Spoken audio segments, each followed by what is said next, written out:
Hello everyone. उम्मीद है आप सब अच्छे होंगे। आज हम आपके लिए लेकर आए हैं एक ऐसी लड़की की कहानी जो खूबसूरत दिखने के लिए एक एक्सपेरिमेंट करती है और दवाई के उल्टे असर के चलते 50 फुट की हो जाती है। इसके बाद लड़के ने कैसे इसका फ़ायदा उठाया और क्या क्या उसे मुसीबतें झेलनी पड़ी, सब बातें जानने के लिए कुछ पॉपकॉर्न्स लीजिए, आराम से बैठिए और बने रहे वीडियो के अंत तक। आगे चलकर वीडियो इतनी दिलचस्प होने वाली है कि बीच में आपको डिस्टर्ब करना ठीक नहीं रहेगा, इसलिए जो सज्जन चैनल पर नए हैं वो फटाफट चैनल को सब्सक्राइब करके बगल की घंटी को ज़रूर दबा लीजिएगा। कहानी की शुरुआत होती है आयरन कोस्ट यूनिवर्सिटी के ग्राउंड से, जिसमें यूनिवर्सिटी की चीयर लीडिंग टीम की कैप्टन ब्रिटनी एंड्रयू अपनी टीम को ट्रेनिंग दे रही थी। इसी दौरान उसके पास केसी स्ट्रेटफोर्ड नाम की एक लड़की, जो कि मशहूर चीयर लीडर की बेटी थी, वो पहुंचती है। दरअसल केसी चीयर लीडिंग टीम का हिस्सा बनना चाहती थी। ब्रिटनी केसी को ट्रायल देने की बात कहती है, लेकिन केसी के खराब परफॉर्मेंस और दाग धब्बे भरे चेहरे के चलते ब्रिटनी उसका मजाक बनाकर उसे वहां से भगा देती है। यहाँ से फेल होने के बाद केसी अपने पार्टनर काइल के साथ सीधे बायोलॉजी लैब में जाती है, जहां वे यूनिवर्सिटी के रिसर्चर डॉक्टर हिक्स और एक मशहूर मेडिकल रिसर्च कंपनी के मालिक और इन्वेस्टर मास्टर ग्रे से मिलती हैं। डॉक्टर हिक्स अपने क्लाइंट को एक खास दवा के बारे में बताने यहाँ लेकर आए थे। केसी और काइल ग्रे को एक चूहा दिखाते हैं और एक फोटो दिखाते हुए बताते हैं कि इसका मुंह कुछ ऐसा था। हम एक ऐसी दवा पर काम कर रहे हैं जो टूटे हुए अंगों को भी एकदम से ठीक कर सकती है और बदसूरत इंसानों को भी सुंदर बना सकती है। ये सुनकर ग्रे की खुशी का ठिकाना नहीं रहता। वो इस प्रोजेक्ट में इन्वेस्ट करने को राजी हो जाता है और एक पार्टी भी प्लान करता है, लेकिन इस पर केसी कहती है, सॉरी मेरी केसी के साथ अपॉइंटमेंट है, मुझे जाना होगा। इसके बाद केसी अपनी माँ से वीडियो कॉल करती है। केसी की माँ उसे चीयर लीडिंग ऑडिशन के बारे में पूछती है, जिस पर केसी झूठ बोलती है और कहती है कि माँ मैं भी टीम का हिस्सा बन चुकी हूँ। ये कहकर केसी फ़ोन काट देती है। केसी काफ़ी अपसेट थी क्योंकि उसे कॉलेज में कोई पसंद नहीं करता था और ख़राब चेहरे के चलते उसे टीम से भी रिजेक्ट कर दिया गया। केसी कांच में अपने चेहरे को देखकर सोच रही थी कि अगर वो दवाई खाकर एक मुंह टूटा हुआ चूहा वापस क्यूट बन सकता है तो मैं क्यों नहीं। उदास केसी वहाँ से निकलकर वापस लैब में आती है और वो दवा जिसे वे लोग इन्वेस्टर ग्रे को दिखा रहे थे उसे खुद में इंजेक्ट कर लेती है, लेकिन यहाँ कुछ बूंद जमीन पर गिर जाती है जिसे वहाँ घूम रही एक मकड़ी चट कर जाती है। अगली सुबह जब केसी उठती है तो देखती है कि उसे अब बगैर चश्मे के भी साफ साफ नजर आ रहा है। वो काफ़ी खूबसूरत भी हो चुकी है। अपने अट्रैक्टिव लुक को देखकर केसी बहुत खुश होती है और एकदम मस्त व्हाइट कलर की ड्रेस पहनकर चीयर लीडर्स के पास पहुंचती है। यहाँ सब केसी के बदले हुए अवतार को देखकर दंग रह जाते हैं। तभी केसी के पास काइल का फोन आता है और कहता है कि कल रात लैब में कुछ गड़बड़ हुई है, क्योंकि उन्होंने जिस चूहे को दवाई दी थी उसका पिंजरा बुरी तरह से टूटा हुआ है और वो चूहा इसमें है ही नहीं। काइल केसी को तुरंत लैब में आकर उसकी मदद करने के लिए कहता है, जिस पर केसी उसे मना कर देती है क्योंकि वो अपनी नई जिंदगी में कुछ ज़्यादा ही मस्त हो गई थी। काइल को गुस्सा आता है और वो फ़ोन काट देता है। इधर केसी की खूबसूरती देख उसकी फुटबॉल टीम का कैप्टन ब्रैंडन आता है, जिससे ब्रिटनी रिलेशन बनाना चाहती थी। केसी के पास ब्रैंडन को देख चीयर लीडर कैप्टन ब्रिटनी के सटक जाती हैं और वो जलन के मारे सभी फ्रेशर लड़कियों को बड़े ही हार्ड टास्क देना शुरू हो जाती हैं। अब फ्रेशर्स में केसी भी शामिल थी तो उसे भी टास्क करना ज़रूरी था। ब्रिटनी ने जितने भी मुश्किल टास्क दिए सभी को केसी ने बड़े ही आराम से पूरा कर लिया। ये देख ब्रिटनी गुस्से से लाल हो जाती है क्योंकि केसी के ट्रांसफॉर्मेशन से पहले ब्रिटनी कॉलेज की स्टार हुआ करती थी। इसके बाद केसी अपनी सबसे अच्छे दोस्त जेट के साथ फुटबॉल मैच देखने के लिए जाती है, जहां जेट उससे अचानक इतने बदलाव का राज पूछती है। केसी उसे सब कुछ सच बता देती है, लेकिन उसने अभी भी काइल को इसके बारे में नहीं बताया क्योंकि वो ब्रैंडन को देखने में इतनी खो चुकी थी कि उसे कुछ याद ही नहीं रहा। मैच खत्म होने के बाद टिफ नाम की एक चीयर लीडर जो वॉशरूम में शावर ले रही थी उसे अचानक कुछ अजीबोगरीब आवाज़ सुनाई देती है। टिफ ने जब पड़ताल की तो पाया कि ये उसका बॉयफ्रेंड था जो उसकी फिरकी लेने यहाँ पहुँचा था। टिफ ने उसे डांट कर भगा दिया। टिफ वापस नहाने जाती हैं, लेकिन वो अजीब आवाज़ें एक बार फिर से शुरू हो जाती हैं। इस बार जब उसने बाहर चेक किया तो उसके होश उड़ गए क्योंकि यहाँ एक विशालकाय मकड़ी थी। मकड़ी ने टिफ पर हमला भी किया, लेकिन टिफ जैसे तैसे वहाँ से बचकर भाग निकली। इस दौरान उसके पैर में चोट आ गई थी। इसके बाद टिफ ब्रिटनी के पास पहुँचती है, लेकिन पैर में चोट के चलते ब्रिटनी उस पर चिल्लाती है और कहती है कि अब तुम्हारी जगह चीयर गर्ल कहाँ से आएगी। तभी केसी टिफ की जगह टीम में शामिल होने वहाँ पहुँच जाती है। जलन के मारे ब्रिटनी उसे मना कर देती है, लेकिन टीम की अन्य लड़कियों के कहने पर वो उसे ट्रायल देने के लिए कहती है। यहाँ कैसे सबका दिल जीतने वाला ट्रायल देती हैं और ब्रिटनी को मजबूरन उसे टीम में शामिल करना पड़ता है। यहाँ से निकलकर सभी लड़कियाँ क्लासरूम में जाती हैं, लेकिन क्लास के बीच में ही केसी को भयानक दर्द शुरू हो जाता है, जिसके चलते जेट कैसी को लेकर वहाँ से निकल जाती है। जेट ने कैसी को लैब में जाकर बिठाया, तभी वहाँ काइल आता है और कैसी को देख दंग रह जाता है। क्लाइमेक्स के इतना करीब डिस्टर्ब करना ठीक तो नहीं है, लेकिन अगर आपको वीडियो पसंद आ रही है तो नीचे दिए गए लाइक बटन को दबाना बिल्कुल भी मत भूलना। काइल केसी को देख हैरान रह गया क्योंकि उसकी हाइट धीरे धीरे बढ़ती ही जा रही थी। केसी काइल को समझाने की कोशिश करती है, लेकिन काइल इतना गुस्से में था कि वो कुछ भी सुनने को तैयार नहीं था, क्योंकि वो केसी की इस हालत के पीछे वजह समझ चुका था। इसके बाद काइल ने केसी को उस दवाई का एंटीडोट बनाने का ऑफर दिया ताकि उसे वापस नॉर्मल किया जा सके। जेट ने भी काइल की बात का समर्थन किया, लेकिन केसी इसके लिए तैयार नहीं थी।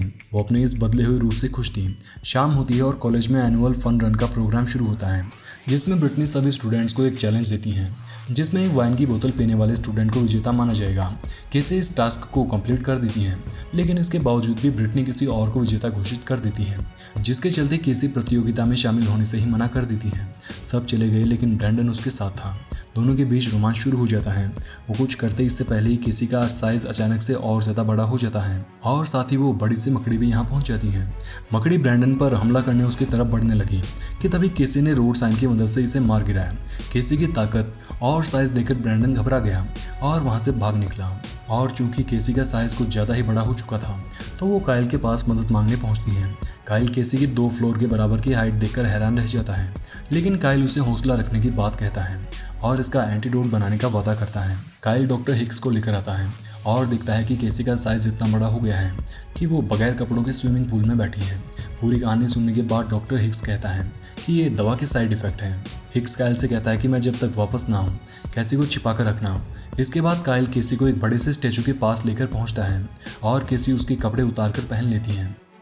काइल केसी को छिपाने के लिए यहाँ डू नॉट क्रॉस की येलो स्ट्रिप्स लगा रहा था कि तभी यहाँ एक पुलिस ऑफिसर आता है और अंदर आने की जिद करता है।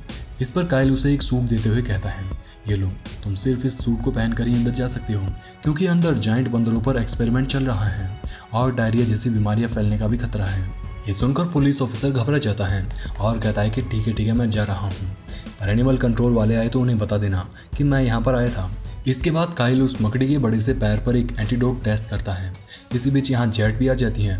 काइल जब मकड़ी के पैर पर ये एक्सपेरिमेंट करता है तो उसका पैर छोटा हो जाता है, यानी ये एंटीडोट काम कर रहा था।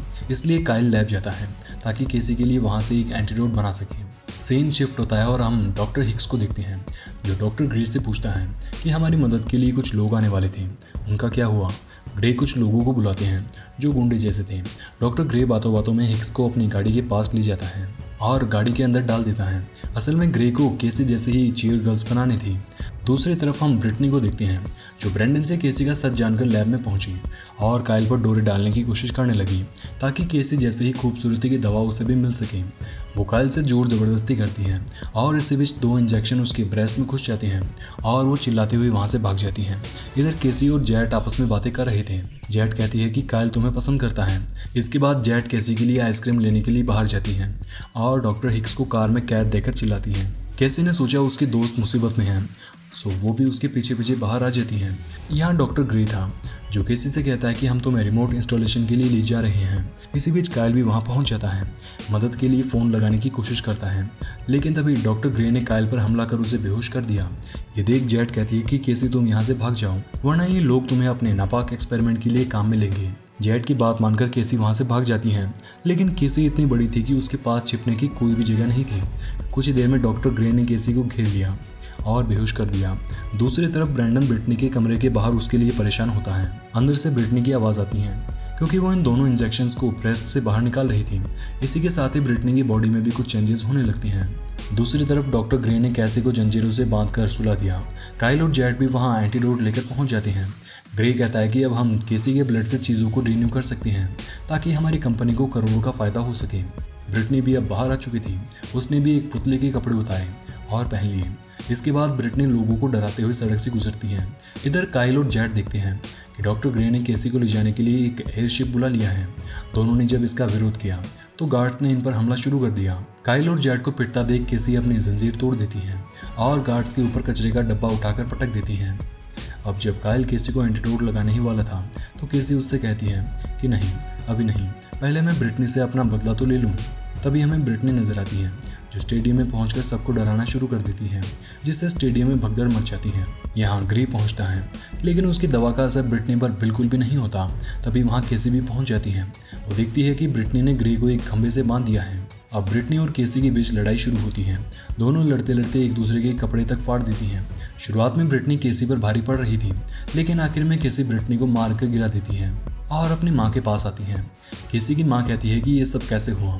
तब केसी कहती है कि आप ही तो चाहती है ना कि मैं एक चीयर गर्ल बनूं, वो मैं बन गई। इस पर केसी की माँ कहती है कि मैं तो बस तुम्हें एक अच्छा इंसान बने देखना चाहती हूँ।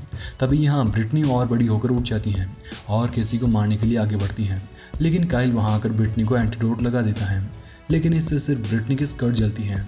काइल ने एक और कोशिश की और एंटीडोट भरा इंजेक्शन केसी को फेंक कर दिया। केसी ने ये इंजेक्शन तुरंत ब्रिटनी के बम में लगा दिया और वो वापस छोटी होने लगी। इसके बाद काइल केसी को भी एंटीडोट लगा देता है और वो वापस पहले जैसे ही बन जाती हैं। इसके बाद काइल और केसी किस करती हैं और दूसरी तरफ ब्रिटनी स्कर्ट में लिपटी अपनी इज्जत बचाते हुए नजर आती हैं। अब चूंकि ब्रिटनी को 2 बार एंटीडोट लग गया था तो वो कुछ ज़्यादा ही छोटी हो चुकी थी, इसलिए लड़कियां उस पर हंसती और वो किसी भीगी बिल्ली की तरह घुर्राकर वहाँ से चली जाती हैं। इसी के साथ कहानी की हैप्पी एंडिंग हो जाती है। उम्मीद है स्टोरी को आपने लाइक तो कर ही दिया होगा, और अधिक जानना चाहते हैं तो बता दें कि मूवी का नाम attack of the 50 foot cheerleader था, जो कि 2012 में रिलीज हुई। IMDb रेटिंग की बात करें तो इस फिल्म को 10 में से 4.4 स्टार मिले थे। अगर आप भी इस पर रेटिंग देना चाहते हैं तो कमेंट बॉक्स में बेझिझक दे सकते हैं।